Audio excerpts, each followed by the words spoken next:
Hi guys, magandang hapon.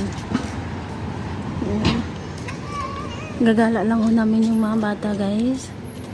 Dito lang naman kami sa labas. Ang tataas pala ng building dito sa Singapore guys, ano?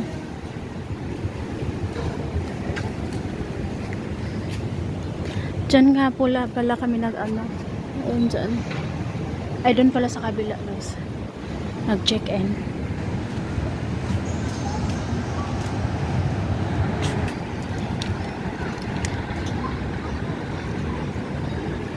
Bukas na yung last ano namin dito stay. Tapos flight namin bukas ng gabi.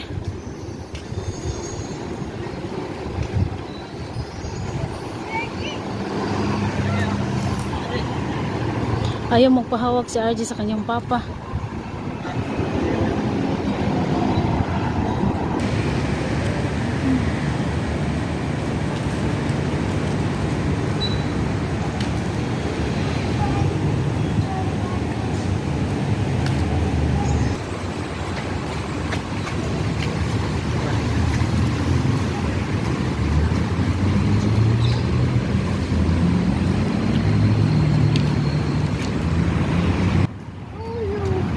Layo kayo ang Jollibee? Asa man ang Jollibee? Ang ganda ng bus oh.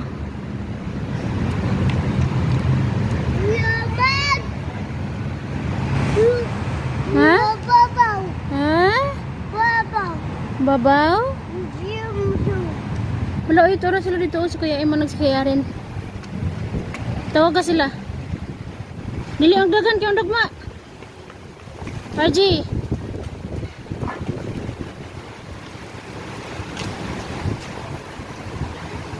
RG, come here. RG.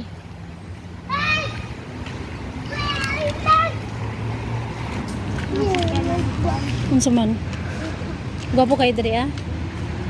Mao man ni ang Singapore. Pangalan dili Singapore. Asa man ka magbeto na? Asa man ka magbeto? Wala, lakaw-lakaw lang ani lang.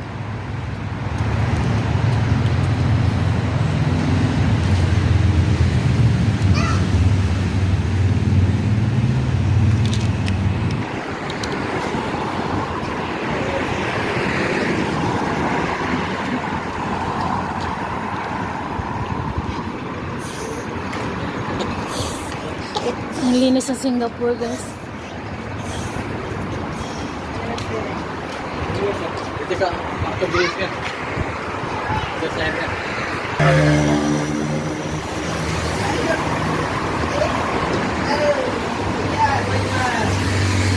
Si RJ ayaw niya magpahawak sa papa niya. Pero maintindihan niya once na nasabi ko na mag-video ako sumama ka na ganyan.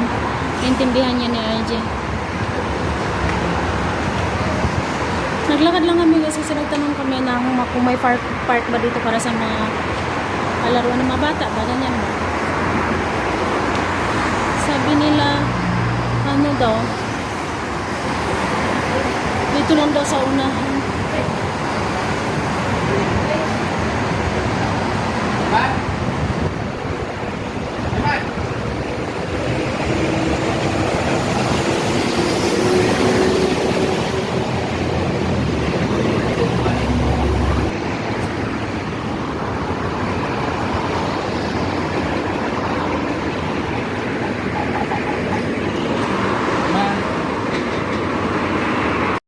Good morning everyone. Good morning.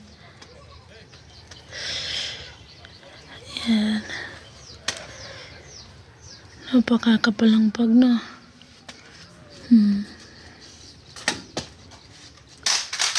So yun guys, papakita ko sa inyo yung loob ng nasa kabilang kwarto natin. Hindi ko pa kasi talaga siya nalinisan. So tara. Diyo. Si auntie tinawag niya si RG. Nakatulala lang si RG. Hindi niya maintindihan. Kasi nga po, yung dinala ko si RG sa nung umuwi kami ng Pinas is maliit pa si RG. Kaya hindi niya talaga naintindihan yung Nakalimutan, although naintindihan niya naman dati no, andito pa kami, pero nakalimutan niya na siguro ba. Kaya nung dumating kami dito, pag may makita siyang bagong hindi niya nakakilala, pumunta dito, talaga magtatago siya sa likod ko. Tsaka ayaw niyang lumapit. Kahit gusto siyang kunin, ayaw niyang lumapit, takot siya. So yun guys, tara punta tayo sa loob. Kasi tignan niyo yung mukha ni RJ, oh. Kuwawa. Pero buti na nga lang ito, medyo na okay na. Kasi nung kailan yun, dito talagang... daw, asang iyong? Tit. Asang tit? Ang baba, asang baba? Ang mata, asang mata? Ang ilong? Ang naong? Naong? Ang naong, asang naong? Daya. Ang ulo? Ang buhok? Buhok? Ang dunggan?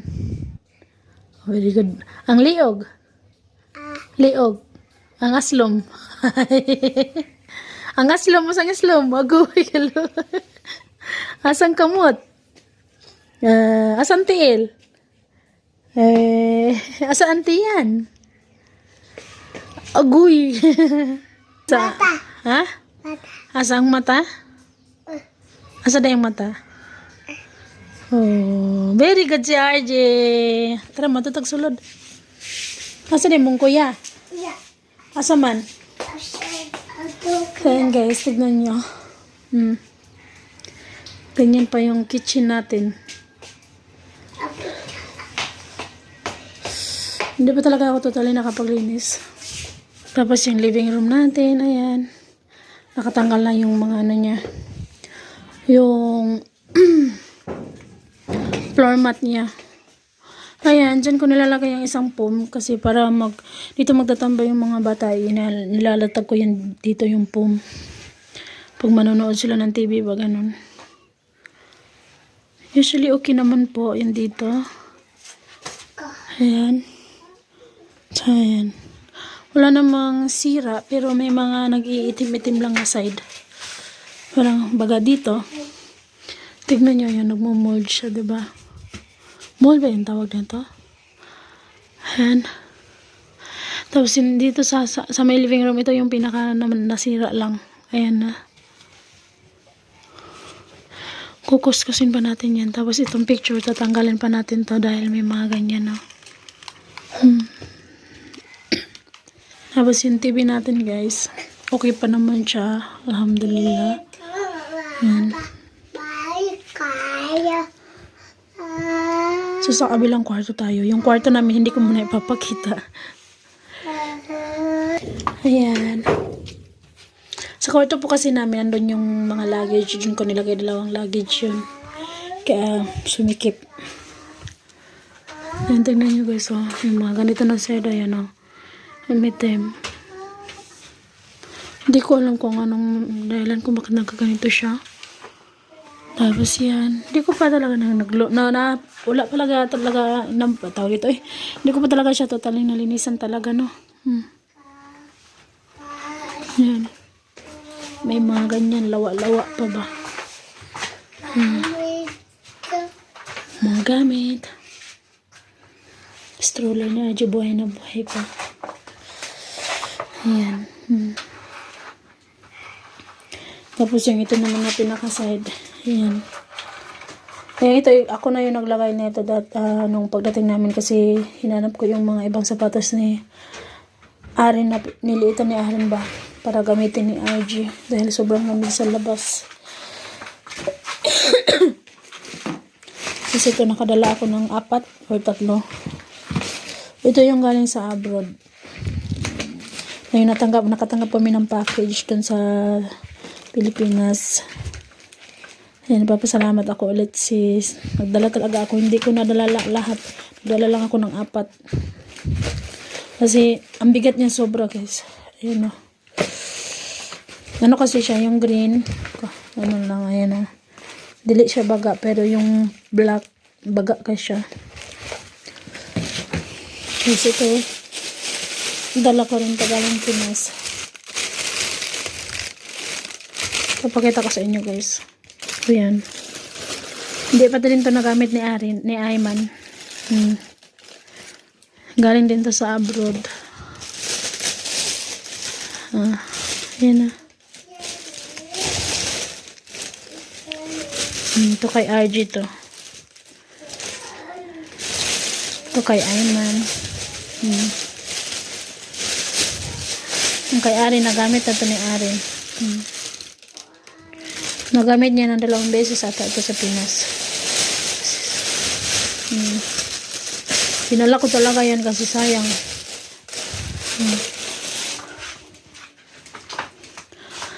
So, yan. Wala namang sira. Okay naman yung cabinet natin. Okay naman. Yung pinaka nasira lang dito sa kwarto sa kabila is yung floor mat natin. Ayan. Nag-ano-ano na siya. Oh. Ayan. Ito galing Pinas din pala to. Inano ko to sa, hinangkiri ko to nung nag-flight kami.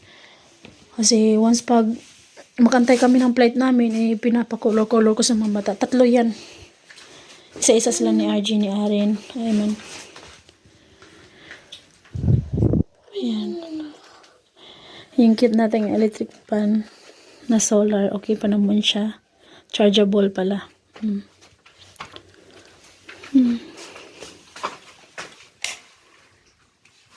Yung solar din natin medyo okay pa siya dito na side sa kabilang kwarto. Pero yung sa kwarto namin hindi na siya nagumagana. Ayan. Solar yan guys. Ito naman yung ano namin. Ayan. So mag-i-start na ako maglinis ngayon dito. Tanggalin natin tong floor mat. Tapos walis-walis. So okay na yan. Ligpitin na natin to. Ayan. Mabilis lang naman to kasi hindi naman siya masyadong marumi. Ayan, ang problema na naman dito yung floor mat tanggalin at saka yan. At saka punas-punasan natin yan. Linisin talaga natin itong mabuti din, no? Dahil check natin mabuti kung may nagmamold ba na side para maanuhan natin, malinisan natin ng mabuti, maigi. Okay.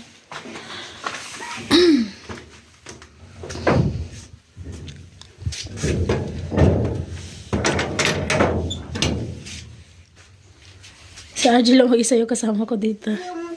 Brum brum? Kakinsa mo ng brum brum? Kakinsa mo ng brum brum? Iya. Ha? Ako Imuha na? Pag sure, oy. Isa mo naghatag na? Iya. Ha? Iya. Gia? Asa man si Gia? Iya, man. Wala gani, no? Gia, yung pamangkin ko, yung maliit na natatakot sa akin doon sa Pinas ba? Ayan.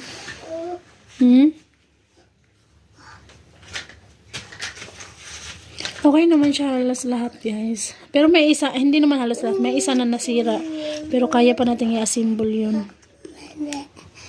Tsaka yun sa loob ng cabinet. Sa kitchen. Ginawa ng butas ng tawag dito ng daga.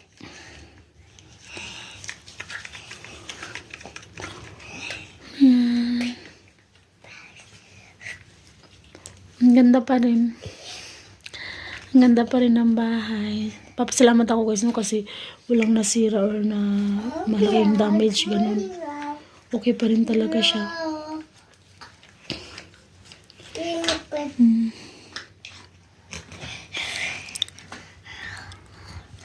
Ay, dito pala hindi ko pala napakita. Dito sa loob din nito may ano na nagmumold. Ayan o. Ayan o. Parang umitim siya dyan naman. Umitim siya ng kaunti. Parang ganun.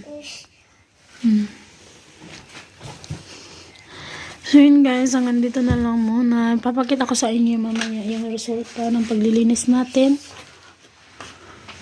So mag-start muna ako dahil si RJ yun lang naman. Kami lang naman dalawa ni RJ dahil si Ayman at Aren ginala ng mga biyanan ko. Kuya Aren. Kuya Ayman. Asa man sila? Baba. Laoy, naglaag sila. Ikaw, dili ko ban? Ayaw ko, gusto sana nila isama si RJ, pero dahil si RJ is ayaw naman sumama. Ayaw sumama ni RJ kasi nung simula ng pagdating namin, ginala nila to doon sa taas. Naglakad-lakad sila dito. Dito lang sa amin. Si RJ umiiyak, naghahanap sa akin. Kaya yung paggagala nila, hindi talaga matagalan. Mabilis lang. Binalik na natin si RJ. Kay kami lang dalawa dito. Ginala nila si Ayman at Aren doon sa parang may ano doon, yung parang fiesta ba? Fiesta ng barangay nila. May mga palaruan ta doon. Kaya doon ginala nila. Mamaya hapon uwi na yun. So, dito na lang muna guys. Mamaya po ulit. Bye-bye po everyone. God bless us all. Thank you so much. Bye-bye.